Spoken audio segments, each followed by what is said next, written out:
Very good morning. कैसे हैं आप सभी लोग? आई होप कि आप सभी लोग बहुत अच्छे होंगे, शानदार और जबरदस्त।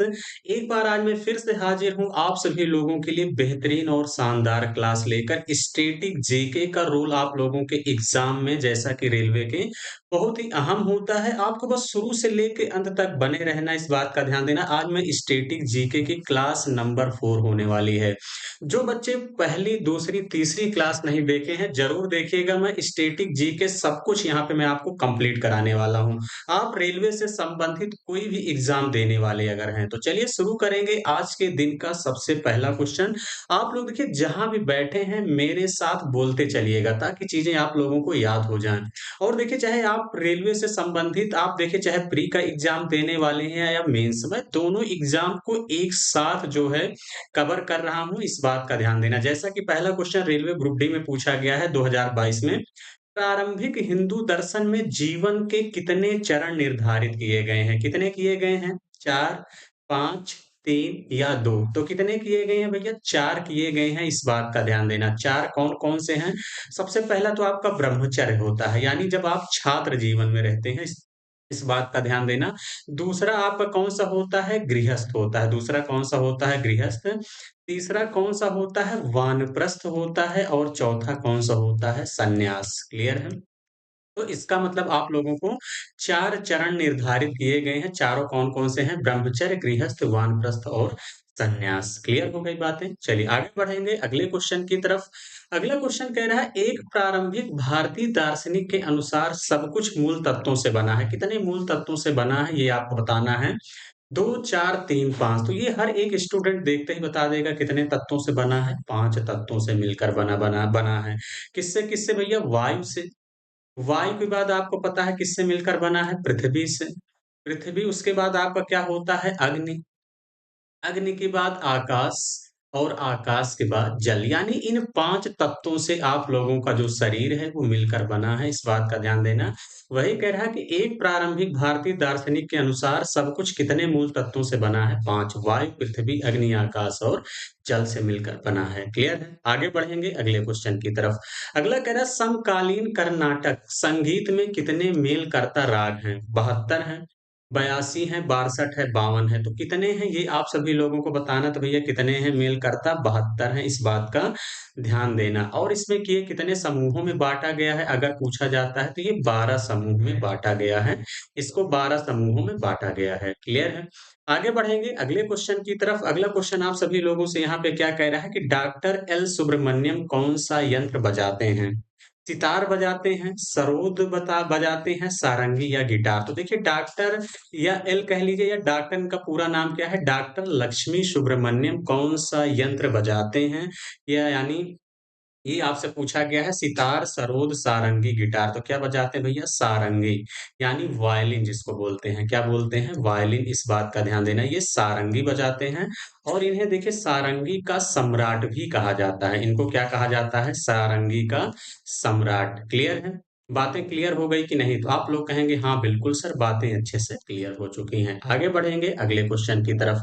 अगला क्वेश्चन कह रहा है, रिंकुगमा, घातो, कीटो और चीरमू, ये कहाँ की नृत्य शैली है? सिक्किम की है, मणिपुर की है, अंडमान और निकोबार द्वीप समूह की है या गोवा की है? तो देखिए रिंकुगमा, घातो, कीटो और चीरमू का नृत्य शैली ये कहाँ का है?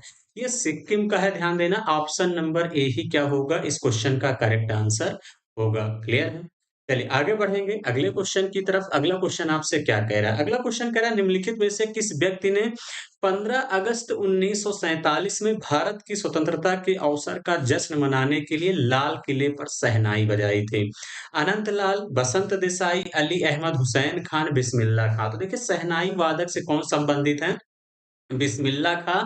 ये डायरेक्ट आपके एग्जाम में पूछा जाता है। इन्होंने ही 15 अगस्त 1947 के स्वतंत्रता के अवसर का जश्न मनाने के लिए सबसे पहले ये लाल किले पर शहनाई बजाई थी। और इन्होंने ही 26 जनवरी 1950 यानी गणतंत्र दिवस पर भी इन्होंने शहनाई बजाया था, इस बात का ध्यान देना। क्लियर है?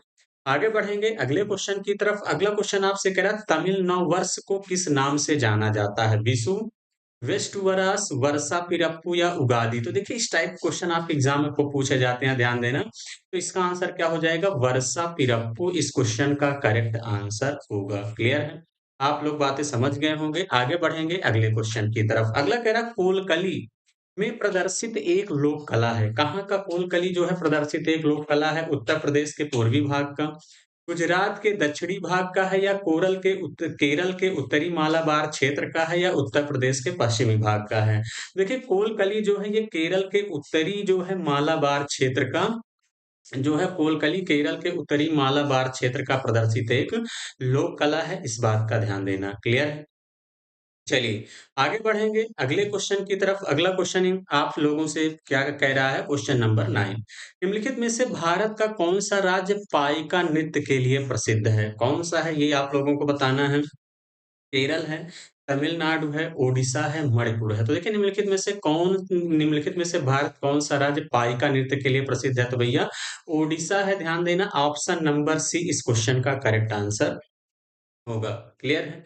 आगे बढ़ेंगे अगले क्वेश्चन की तरफ। अगला क्वेश्चन आपसे कह रहा है वान गीत यानी वन प्रकृति गीत मुख्य रूप से जो है कह रहा है प्लेस होल्डर के लोक गीत का एक रूप है, यानी किस राज्य का लोक गीत है ये आपको बताना है। वान गीत मेघालय का है, हिमाचल प्रदेश का है, मणिपुर का है, या असम का है? तो कहाँ का है भैया? ये असम का है। ध्यान देना, वान गीत जो है वन प्रकृति गीत, ये कहाँ का लोक गीत है? असम का। ऑप्शन नंबर डी क्या होगा इस क्वेश्चन का राइट आंसर होगा। देखिए जहां बैठे हैं मेरे साथ पढ़ते चलिए।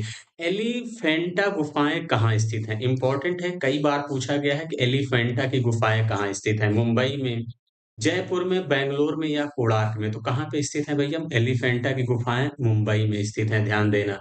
क्लियर है? बातें समझ गए होंगे। ऐसे एलोरा की गुफाएं कहाँ स्थित हैं? भीमबेटका की गुफाएं कहाँ स्थित हैं? ये सब कुछ आपके एग्जाम में पूछा जाता है। इसके पहले मैं डिस्कशन कर चुका हूँ। आप इसके वीडियो की पहले देखेंगे, पहले वाली वीडियो। आगे बढ़ेंगे अगला कह रहा है सिद्धि धमाल नृत्य निम्नलिखित राज्यों या केंद्र शासित प्रदेश में से किससे संबंधित है? अंडमान व निकोबार द्वीप समूह, गुजरात, लद्दाख, या नागालैंड? तो कहाँ का है ये आप लोगों को बताना है। तो भैया ये कहाँ का है? सिद्धि धमाल ये गुजरात का लोक नृत्य है। इस बात का ध्यान देना। ठीक है, बात समझ गए होंगे। और ये देखिए 300 साल पुराना है। सिद्धि धमाल जो है ये 300 साल पुराना नृत्य है जो कि गुजरात में मनाया जाता है। हो सकता है पूछ बैठे।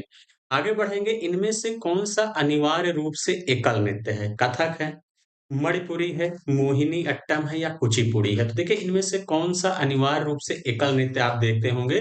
तो कौन सा है भैया? मोहिनी अट्टम है। ये कहाँ का है नृत्य जो है? ये केरल का है। कहाँ का है मोहिनी अट्टम? केरल का है। इस बात का ध्यान देना। और ये एक स्त्री द्वारा जो है नृत्य किया जाता है। इसमें सिर्फ और सिर्फ क्या होता है कि एक स्त्री जो है डांस करती है। इस बात का ध्यान देना। क्लियर है? देखिए मोहिनी का मतलब क्या होता है? सुंदर।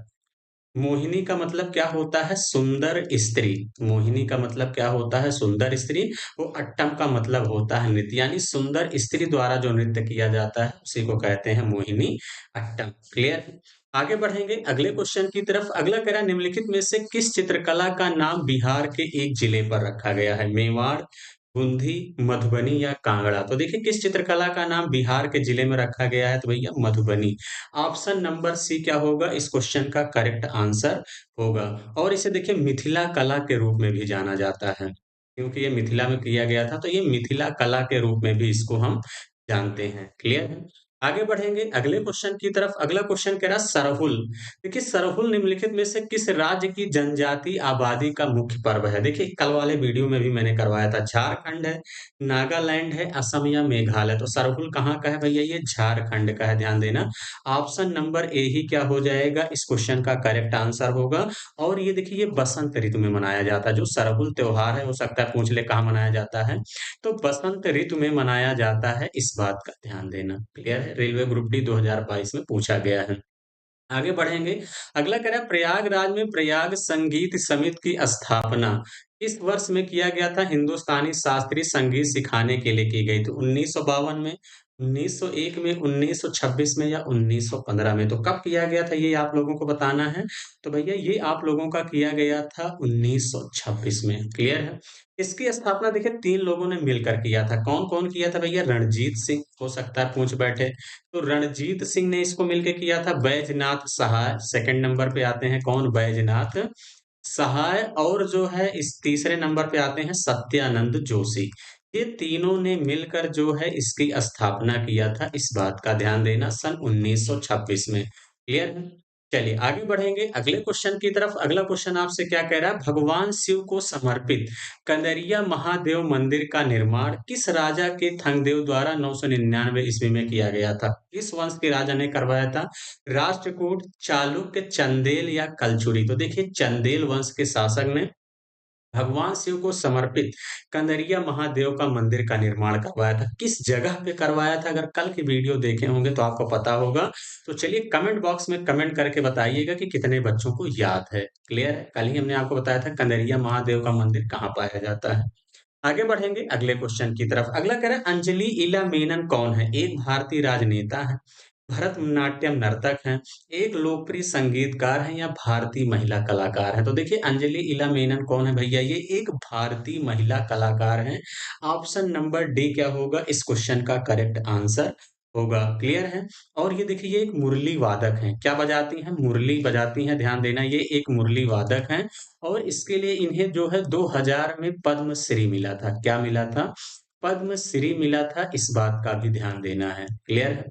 आगे बढ़ेंगे अगले क्वेश्चन की तरफ। अगला क्वेश्चन कह रहा है बंगाल की खाड़ी के तट पर कोणार्क का जो मंदिर है, ये किस शताब्दी में बनाया गया था? 10वीं में, 12वीं में, 13वीं में, 11वीं में? तो देखिए बंगाल की खाड़ी के तट पर जो कोणार्क का मंदिर है, ये 13वीं शताब्दी में बनाया गया था। ऑप्शन नंबर सी क्या होगा इस क्वेश्चन का करेक्ट आंसर होगा। क्लियर है?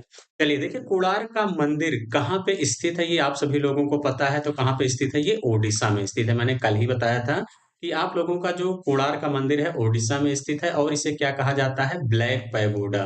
क्या कहते हैं भैया? ब्लैक पैगोडा के नाम से जाना जाता है। क्लियर है? क्योंकि ये काले पत्थरों से बना हुआ है। इस बात का ध्यान देना ये इम्पोर्टेंट है, कई बार पूछा गया है ये भी कि इसको किस नाम से जानते हैं? ब्लैक पैगोडा के नाम से जाना जाता है। कोणार्क का सूर्य मंदिर कहाँ स्थित है? ओडिशा में है। 13वीं शताब्दी में बनाया गया था। चलिए आगे बढ़ेंगे अगले क्वेश्चन की तरफ। अगला कह रहा है पंचतंत्र की दंत कथाएं किसके द्वारा रचित मानी जाती है? ये भी इम्पोर्टेंट है, कई बार एग्जाम में पूछा गया है। तो मुल्ला नसीरुद्दीन, विष्णु शर्मा, राजा सुदर्शन या तेनाली रमन? तो बहुत सारे बच्चों को पता होगा भैया विष्णु शर्मा क्या होंगे। ऑप्शन नंबर बी क्या होगा इस क्वेश्चन का करेक्ट आंसर होगा। और देखिए ये किस भाषा में लिखी गई है? अगर कभी पूछ लेता है तो भैया ये संस्कृत भाषा में लिखी गई है। किसमें लिखा गया है? ये संस्कृत भाषा में लिखा गया है। इस बात का ध्यान देना। और ये कहाँ पे लिखी गई थी? कश्मीर में लिखी गई थी। कहाँ पे लिखी गई थी? कश्मीर में और संस्कृत भाषा में लिखी गई थी। आगे बढ़ेंगे अगले क्वेश्चन की तरफ। अगला कह रहा है नागालैंड के कोन्याक जनजाति द्वारा मनाया जाने वाला बसंत उत्सव किस रूप में जाना जाता है? मोपिन के रूप में, गारिया पूजा के रूप में, म्योको के रूप में या आओ लांग मोन्यू के रूप में? तो देखिए नागालैंड का कोन्याक जनजाति, अब देखिए ये हो सकता है कि नागालैंड यानी ये कहाँ पे मनाया जाता है? तो भैया आओ लांग मोन्यू के रूप में मनाया जाता है। तो ये भी डायरेक्ट ऐसे पूछ सकता है कि आओ लांग मोन्यू बसंत उत्सव जो है किस राज्य में मनाया जाता है? तो कहाँ पे मनाया जाता है? नागालैंड। तो आपको दोनों तरफ से याद रखना है। इस बात का आप लोगों को ध्यान देना है। क्लियर है? और ये नागा जनजाति द्वारा मनाया जाता है। क्लियर है? चलिए आगे बढ़ेंगे अगले क्वेश्चन की तरफ। बाकी और ये यहाँ दिया ही है कोन्याक जनजाति द्वारा मनाया जाने वाला त्योहार है ही। आगे बढ़ेंगे अगला क्वेश्चन।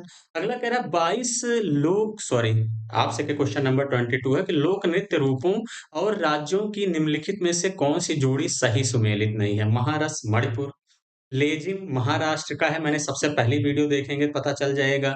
नाटी कहाँ का है? हिमाचल प्रदेश का है। घूमर भैया केरल का नहीं है। घूमर कहाँ का है? राजस्थान का है। घूमर कहाँ का है? राजस्थान का है। तो कौन सा सुमेलित नहीं है? यही सुमेलित नहीं है। महारस कहाँ का है? मणिपुर का है। ये भी आप सभी लोगों को याद रखना है। क्लियर है? आगे बढ़ेंगे अगले क्वेश्चन की तरफ। अगला कह रहा है पंजाब का त्योहार लोहड़ी में प्रकृति में किस तत्व की पूजा की जाती है? वायु की, पृथ्वी की, पानी की या अग्नि की? जो पंजाब के लोग लोहड़ी त्योहार मनाते हैं, ये किसकी पूजा करते हैं प्रकृति में? तो भैया अग्नि की करते हैं। ध्यान देना ऑप्शन नंबर डी क्या हो जाएगा इस क्वेश्चन का करेक्ट आंसर होगा। क्लियर है? आगे बढ़ेंगे अगले क्वेश्चन की तरफ। अगला कह रहा है निम्नलिखित में से किसने हिंदुस्तानी शास्त्रीय संगीत में गिटार को एक वाद्य यंत्र के रूप में लोकप्रिय बनाया? उस्ताद अली अकबर खान, पंडित बृजभूषण काबरा, पंडित शिव कुमार शर्मा या पंडित हरिप्रसाद चौरसिया? तो किसने बनाया था भैया इसको? जो है Pandit Brijbhushan Kabra. Option number B इस क्वेश्चन का करेक्ट आंसर होगा। और ये कहाँ के हैं भैया? राजस्थान के हैं। ध्यान देना कहाँ के हैं? राजस्थान के हैं। क्लियर है? आगे बढ़ेंगे अगले क्वेश्चन की तरफ। अगला क्वेश्चन आपसे क्या कह रहा है, बिहार और नेपाल के मिथिला क्षेत्र में किस भारतीय चित्रकला का अभ्यास किया जाता है? तंजौर कला का, मधुबनी चित्रकला का, कालमेजेथो चित्रकला का या पट्ट चित्रकला का? तो कहाँ मनाया जाता है भैया? बिहार और नेपाल के मिथिला क्षेत्र में अभी-अभी हमने आपसे क्या कहा था, मिथिला क्षेत्र में किस भारतीय चित्रकला का अभ्यास किया जाता है? तो मधुबनी चित्रकला का किया जाता है, ध्यान देना। अब पट्ट चित्रकला कहाँ का है? ये ओडिशा का है, जहाँ तक मुझको याद है। ठीक है, ये ओडिशा का है, क्लियर है? तो चलिए सेशन कैसा लगा आप लोग कमेंट बॉक्स में कमेंट करके ज़रूर बताइएगा। बाकी जो न बच्चे नए हैं चैनल को उससे ज़रूर जुड़िए। मैं आपको डेली यहाँ पे मैथ्स टॉपिक वाइज़ रीज़निंग भी ज़बरदस्त तरीके से जो है मैं आपको और सब कुछ कवर कराने वाला हूँ। अगर रेलवे से संबंधित एग्ज़ाम तैयारी करने वाले हैं तो कुछ भी मैं मिस नहीं करूँगा, इस बात का ध्यान देना। पूरा कंप्लीट प्रीवियस ईयर मैं आपको कराऊँगा। मैथ इस समय चैप्टर वाइज़ चल रहा है, बहुत जल्द मैं रीज़निंग भी कराने वाला हूँ। बाकी आपको जो है साइंस की मैंने प्लेलिस्ट बनाया हुआ हूँ जिसमें 17 वीडियो आपको मिल जाएगी, जाके देखिएगा कंप्लीट प्रीवियस ईयर। और बाकी स्टैटिक जीके का आज ये कौन-सा पार्ट है आप लोगों का, पार्ट नंबर 4 क्लियर है? तो चलिए सेशन कैसा लगा कमेंट बॉक्स में कमेंट करके ज़रूर बताइएगा। आज के लिए इतना ही। Thank you, all the best.